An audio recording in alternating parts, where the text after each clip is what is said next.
I mean, two things you brought up. One is there are no guarantees, but our attachment system is seeking that, right? Because it feels so risky to step into the river of change. There's the only guarantee we have in life is that eventually we'll die. That's our one guarantee. When we don't know, right? Can we control that? Not really.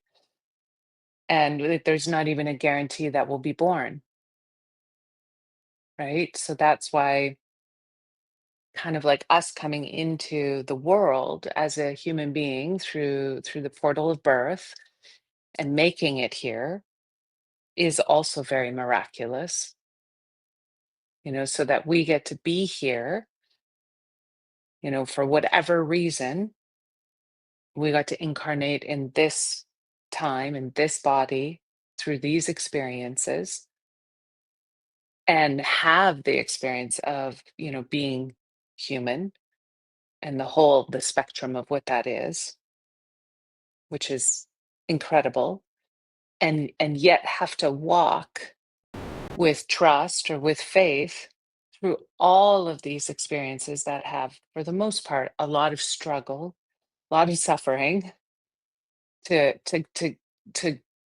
have access to these moments of joy or ecstasy or happiness or peace, or right, like it's a huge tumultuous journey, and we're just being asked to trust in the journey. And for what? Our own evolution, our collective evolution, the evolution of our spirit, our soul. Like, why work so hard?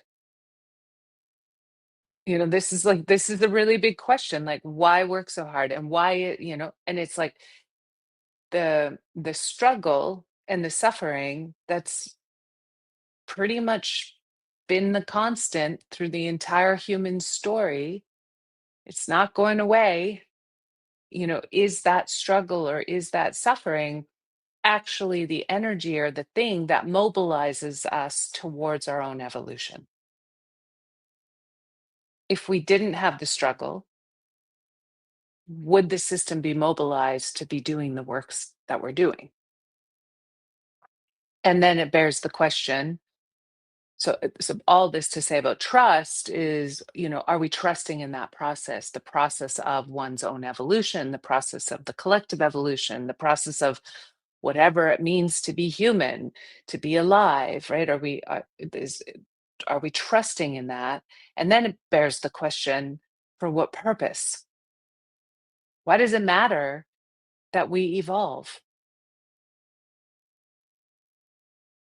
And these are important questions to ask because we are working hard, but we know if we don't do this work, I can't live with the struggle. I can't live with the symptoms, the information that's showing up in my embodied system, that's showing up in my relationships. I can't live with it anymore. Right? So I have to do something about it.